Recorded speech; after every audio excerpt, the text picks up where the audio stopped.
नमस्कार. आजच्या व्हिडिओमध्ये मी तुम्हाला ओटी भरण्याची परंपरा आणि ओटीमध्ये केळी का दिली जात नाही याबद्दलची संपूर्ण माहिती सांगणार आहे. पण त्याआधी तुम्ही चॅनलवरती नवीन असाल तर चॅनलला लाईक करा आणि सबस्क्राईब देखील करा. कमेंटमध्ये श्री स्वामी समर्थ किंवा ओम महालक्ष्मी नमः लिहायला विसरू नका. सुवासिनीची ओटी भरण्याची आपल्याकडे परंपरा आहे. त्यात खणा नारळाबरोबर कोणतेही फळ द्यावं पण केळी देऊ नयेत असं म्हणतात. पण का? यामध्ये काय शास्त्र आहे? चला जाणून घेऊया. पूर्वी घरी आलेल्या सुवासिनीला ओटी भरल्याशिवाय पाठवत नसत. ओटी भरणं हा भारतीय संस्कृतीतील एक महत्त्वाचा संस्कार आहे. सुवासिनीला संतती प्राप्ती व्हावी म्हणून तिची ओटी भरली जाते. संतती प्राप्तीच्या आशीर्वादाचे हे प्रतिकात्मक स्वरूप असते. अशा वेळी खण म्हणजे ब्लाऊज पीस, नारळ, तांदूळ, हळकुंड, सुपारी, खारीक, बदाम, पैसे आणि फळं दिली जातात. मात्र त्यात केळाचा समावेश नसतो. आता ओटीमध्ये केळी न देण्याचं कारण काय? तर ज्योतिष अभ्यासक सांगतात, महाराष्ट्रातच नाही तर भारतात सर्वत्र ओटी भरताना केळी दिली जात नाही. कारण केळाच्या झाडाला एकदाच केळांचा घड लागतो, मात्र पुन्हा केळी येत नाहीत. आलीच तरी ती चांगल्या प्रतीची नसतात. ओटीचा संबंध हा नवनिर्मितीसाठी असल्यामुळे केळी ओटीत भरणं निषेध मानलं जातं.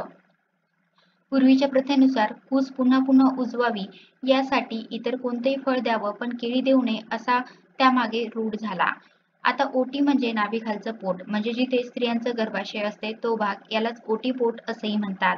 ज्याप्रमाणे मातीमध्ये नवनिर्मितीचे सामर्थ्य असते त्याप्रमाणे स्त्रियांच्या ओटीत म्हणजे तिच्या गर्भाशयात नवनिर्मितीचे वंशवृद्धीचे सामर्थ्य असते. म्हणूनच केवळ विवाहित स्त्रियांचीच ओटी भरली जाते. स्त्री जीवनातील हा महत्त्वाचा विषय आहे. विवाहित स्त्रीची कूस उजावी, तिची ओटी भरावी, फुलावी, फळावी म्हणून ओटी भरून स्त्रीचं मातृत्व लाभण्यासाठी अभिष्ट चिंतन केलं जातं. एका अर्थानं हा स्त्रीच्या मातृत्वाच्या, तिच्या सर्जनशीलतेचा आपल्या संस्कृतीने केलेला गौरव मानला जातो. ओटी भरण्याची पद्धत लग्न समारंभातील फलशोभनाच्या विधीतही होते. ग्रामीण भागात यालाच फळ भरणं असेही म्हणतात. त्याचबरोबर लग्नानंतर गर्भाधान विधी यातही ओटी भरली जाते. एकंदरीतच मातृत्व प्राप्तीसाठीचा आशीर्वाद हाच प्रतिकात्मक अर्थ या पद्धतीमध्ये आहे. माहेरहून सासरी जाणाऱ्या मुलीची ओटी भरली जाते. ओटी भरण्यासाठी तांदूळ, सुपारी, श्रीफळ, खोबरं, लेकरूवाळं, हळकुंड, हळद, कुंकू, 5 प्रकारची फळं इत्यादी साधन सामग्री वापरली जाते. नवविवाहिता असेल तर या पद्धतीला खूप महत्त्व आहे. 5 सुवासिनी तिची ओटी भरतात. एक एक स्त्री पुढे येऊन तिच्या पदरात ओटीच्या वस्तू टाकतात. कालांतराने यथोचित संतती प्राप्ती झाल्यावर जितक्या सुवासिनी उपलब्ध असतील त्या ओटी भरतात. ऋतुमास चालू असेपर्यंत ही पद्धत महत्त्वाची मानली गेली आहे.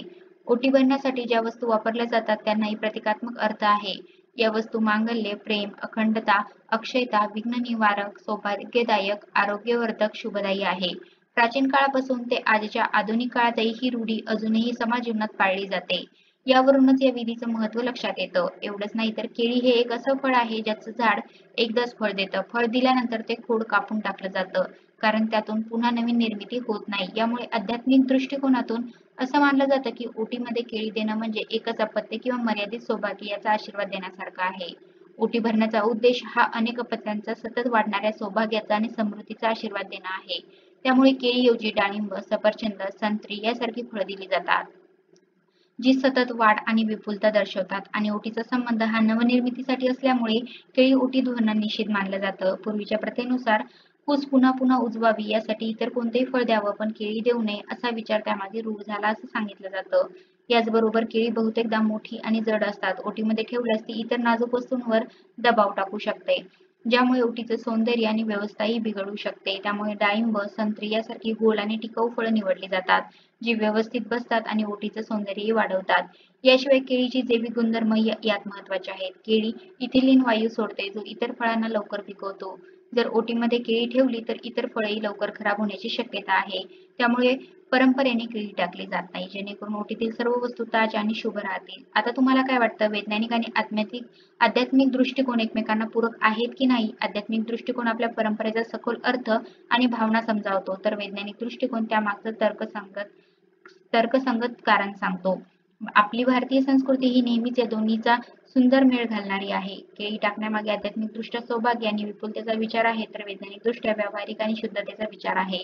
दोन्ही दृष्टिकोन आपल्याला एकच गोष्ट सांगतात, आपल्या परंपरा केवळ रूढी नाही तर त्यामागे खूप विचार आणि काळजी आहे.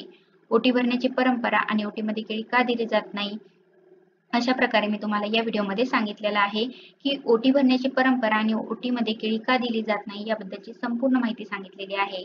कसा वाटला तुम्हाला माझा आजचा व्हिडिओ? कमेंट करून नक्की सांगा. धन्यवाद.